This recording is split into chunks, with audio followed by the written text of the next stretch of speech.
Hey guys, welcome back to the channel. So I got another deck profile for you guys today.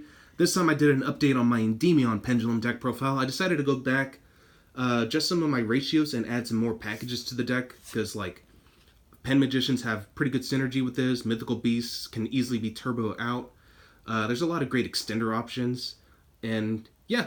So it's not the pure variant that I was trying to go for on the last video. This is more like separate engines, as I mentioned, just to like get bigger boards, get more negates out, and just basically overwhelm your opponent with an OTK. So it's some of the cards are still pretty similar to what I had before, but again, I just decided to change a few things and go for some different tactics, and they all work very well. So hopefully you guys will enjoy this. Alright, so starting off, I'm only playing 2 copies of Endymion the Mighty Master of Magic. I was going for 3, but I kept breaking with it, so I felt like 2 is enough because you mainly want to summon him out through the effect of Servant of Endymion. But he's pretty broken overall. His pendulum effect comes up pretty often, actually, sometimes. You remove 6 spell counters, special summon it, count any number of cards that you have that have spell counters, and you can pop that many number of cards on the field. And then after that resolves, you basically add those counters back to him only. So, pretty good card. Also, he negates spells and traps, but you have to bounce back cards that you control, but that's not too bad. I mean, as long as you can keep them out, you're pretty much set to go. Next up, 3 copies of Servant of Endymion. This is basically your main combo starter. Pendulum effect comes off a lot. So each time you remove 3 spell counters, special summon this card from your Pendulum Zone, and then 1 Pendulum monster from your deck with 1,000 or more attack, and you place a spell counter on each one of these cards. So you can summon anything as long as it can hold spell counters. So really excellent card.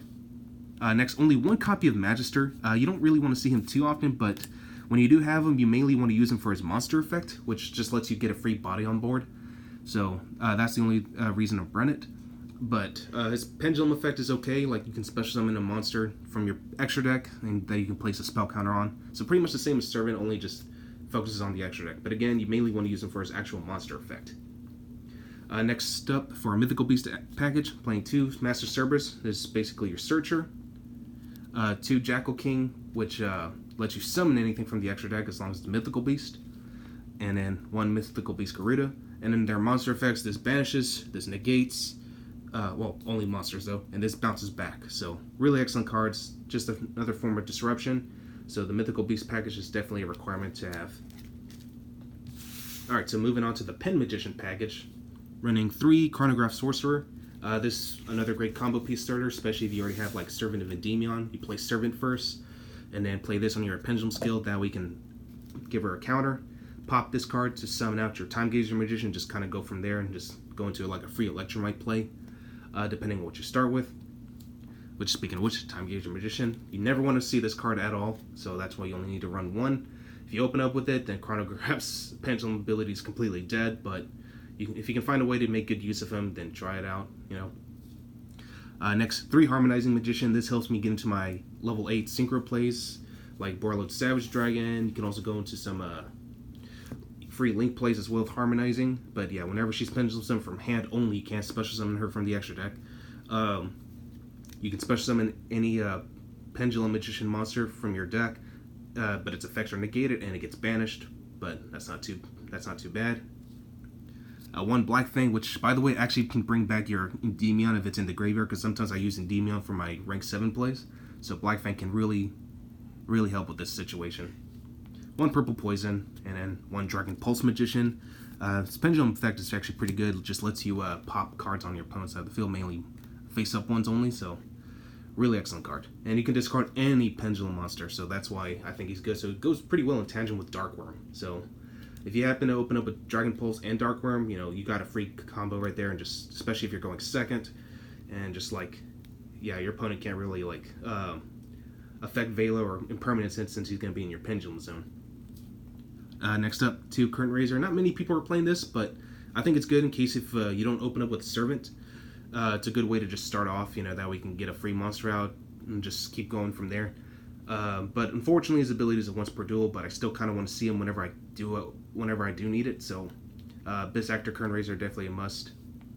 1 Hollow. You're probably wondering, what the hell is this for? That's for my Tempest Magician, because some of the smaller Endymions are level 3s, And Hollow is a level 3 tuner, and Tempest Magician is a level 6, so this just kind of helps you get a free Tempest Magician if you want to try to go for the or not the OTK, the FTK. But, yeah, and then you can bring it out through Electromite's ability if you already have Chronograph, so that's one of the reasons why I'm running Hollow. Next up, for the Supreme King package, I'm only running 2 Dark Worm, 1 Gate 0, and of course 1 Destrudo. As long as you have these as well, you should be fine. You can get into some crazy plays from there. And that's pretty much it for the monsters. Let's move on to the spells and traps. Well, I'm only just playing spells, actually. Starting off, 3 Spell Power Mastery is your Rhoda, and also lets you place spell counters on cards you already control, so really excellent card. Just searches out your Endymion cards as fast as you can. 2 Magical Citadel, 3 is too bricky, so just 2 is just fine. You just need it to boost up on your counters. 2 Terraforming. 2 Potted Desires. I was running at 3. You can still run it at 3 if you so choose. Some people like to go for 3, some go for 2. For me, I kind of go back and forth, so sometimes I go 2 Potted Desires and 1 Upstart Goblin, or just take out the Upstart Goblin and just go 3 Potted Desires. So it really doesn't matter. It's just out of personal preference. Again, I kind of go back and forth on this. I might just go back to playing 3 Desires if I wanted to, but I think this is just fine. 1 Dragon Shrine, and of course 1 Foolish Burial, and that's generally all you need.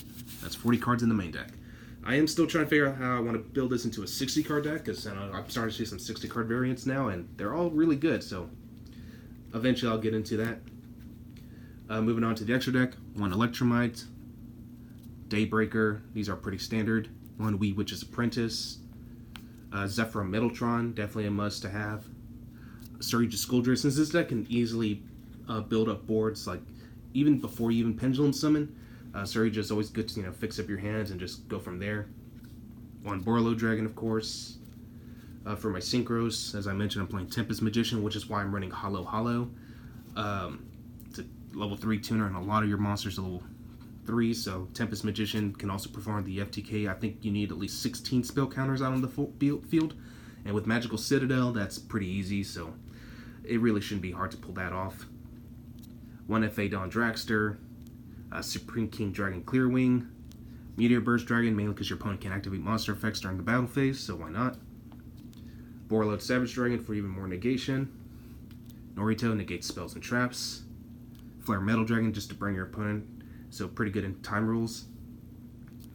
1 Odd Eyes Absolute Dragon, and of course Vortex Dragon to go with it, so all pretty good choices. I probably wouldn't really change anything out of this, so yeah. Alright, so for the side deck, going with one of my favorite side options, 3 Winged Dragon Raw Sphere Mode, good against Mirror Mages or Guard Dragon decks that just like to build up so many crazy boards, and if that Amorphage Goliath hits you, then you can just tribute that. 3 Ash Blossom, another level 3 tuner, which you could run in the main if you so choose. I'm just citing it out because my deck's mainly going first, and my deck can easily play around hand traps, so that's one of the reasons why I'm not running Called by the Grave either. But if you're going second, you definitely want to sight in that Ash Blossom, that way you can disrupt your opponent. That way, it doesn't set off or anything. Another good card for the mirror match, Wavering Eyes. Just you could pop up to 4 4 Pendulum Zones, and basically just really hurt your opponent from there. 3 Cosmic Cyclone, and if you don't like this, MST is also a good option. I'm just using it to deal with like any back row heavy deck, and because to me, sometimes Banishment is a little bit better. But yeah, if you don't like Cosmic, MST is a good option, or you can go Twin Twisters. It's really up to you.